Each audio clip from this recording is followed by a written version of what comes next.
Krizia? See you Thursday. I'll see her too. Where is she, man? See you, Archi. We can't see her.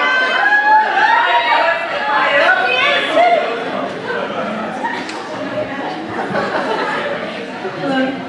Girls look beautiful up there. Marry me, Archi. Okay. Black is boy though.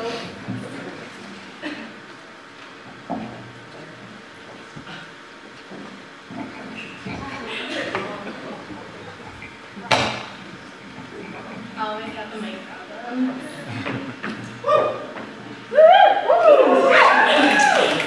Archipelag-a was started in 1995 by 14 Filipino women at Brown University as an opportunity to voice perspectives of silenced Filipinas and, by extension, all silenced women. Our words celebrate the multiplicity and diversity of the Filipino culture and experience. The Philippines is an archipelago made up of over 7,000 islands with over 70 different dialects. Reflecting these diverse perspectives, Archipelag-a is made up of the females of the Filipino Alliance at Brown University. Each semester, the members of Archipelag-a collaboratively write, edit, and perform new scripts. Today, Archipelag-a is Delamerced, Dayon, Krizia, Amar. If there's something that you like, feel free to snap along, stomp your feet, whatever. We feed off of your energy, so we enjoy the noise. Strong independent lady.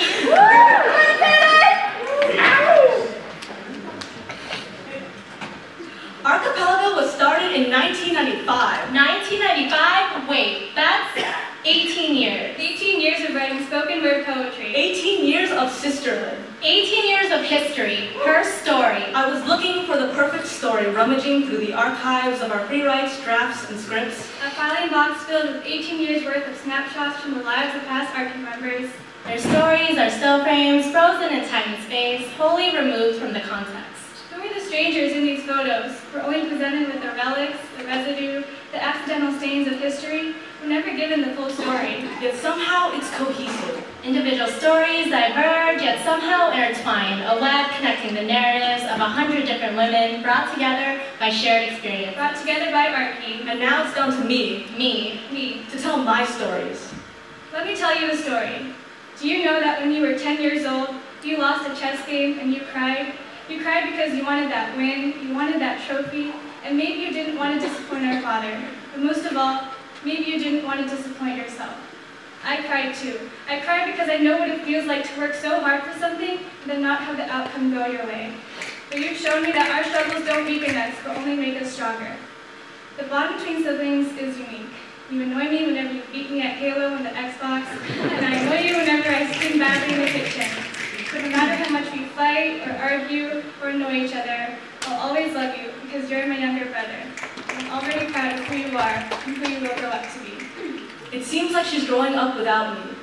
1, 2, 3, 4, 5 years old already, staring up at me from behind my tito's leg with wide open eyes. She thinks I'm a stranger. Damien, don't be shy. Take a picture with your Nina Krizia. She doesn't remember me, doesn't remember the hands that held her at her christening. Her attention span does not allow her to recognize the young woman who travels 100 miles every year to visit her on her birthday and on Christmas. But I remember. I remember hearing her cry as the priest bathed her in holy water. I remember lighting a candle in hopes that it would light her way. I remember holding her for the first time and immediately loving her. And I know, no matter how many times she forgets, I will always love her. She will always love me, but some nights I resented her. My mother would take off in the middle of the night without notice in pursuit of cigarette fumes and shuffling card decks. Blackjack was her Achilles heel. Her mouth would write checks that her luck couldn't cash. The next morning, she would come home with a fake smile and desserts as if the past 24 hours could be redeemed with a piece of chocolate cake. In every person's life, there is one person you love, one person you loathe, and one person you cannot live without. But sometimes one person is all three. Despite her flaws, my mother is my best friend and my biggest fan. Only a mother would work 3 jobs to send her daughter to college. The love of a mother can fix the impossible tears and dry the wettest of tears. I will forever be in debt to her unconditional love, and I will treasure her sacrifices for a lifetime. A lifetime. That's how long it feels like I've known you. Before I met you, I used to think I was perfectly fine with being lonely. As long as I didn't invest feelings into other people, I could never get hurt. True friendship wasn't worth the risk. Yet somehow you wormed your way into my life. You taught me what it felt like to be truly accepted and what it meant to truly care about another person. Suddenly, my fears no longer mattered because the fear of pain could mean nothing compared to how much I wanted to see you happy. You taught me that the love of a friend was more powerful than I could ever imagine, and that is something I will never forget. I will never forget the note that changed my life. I was sitting in the International Olympic Committee when it was handed to me, scrawled haphazardly on notebook paper, but carrying emotional weight, enough to pack a decent punch. It took everything in me not to cry in front of 100 strangers, so I ran as fast as 4-inch heels could take me. Model UN was not for me. But he told me to put it in perspective. So what if their dads might be CEOs and mine grew up on the farm? Sure, they might have their SAT prep courses and international school trips, but I have a curiosity and drive that cannot be bought. My high school history teacher was the first person to show me the value of my presence and have me believe it, that I deserve to be here. He taught me to see the no as an opportunity for hope, not defeat. I felt defeated. I feel like I don't deserve anything. Yeah, we like to tell ourselves we deserve this, we deserve that. I worked my butt off for this, I worked my butt off for that. But the truth is, everything I have isn't mine. Like lost sheep, I wandered the search, striving for worldly things. Money, grades, boys, medical school. Like a seed among thorns, I was trapped by lies and greed and things I don't need. But you set me free. You wiped the mud away from my eyes, and now you're showing me your glory. You cleaned the skies each morning, you breathed air into my lungs, and before I even knew you, you first knew me.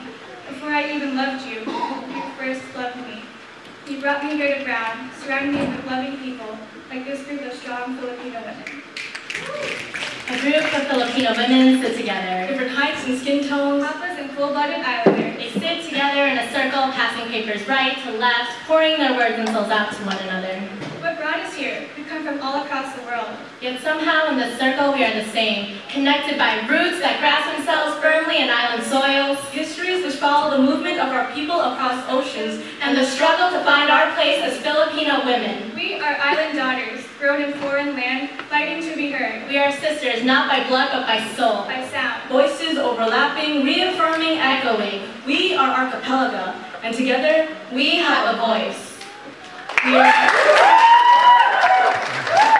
are not the sole writers of the stories we are living. My story is not just my own, but a combination of the stories of my parents, my friends, and even strangers in passing. It is not some yellow brick road journey paved neatly in front of me, leading to Oz. It's more like the streets of Providence. Unpredictable potholes. One-way streets. Secret shortcuts. And these fucking hills!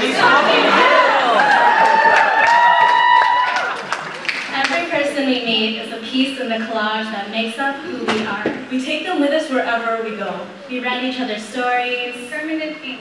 never forgotten, always with us. Thank you.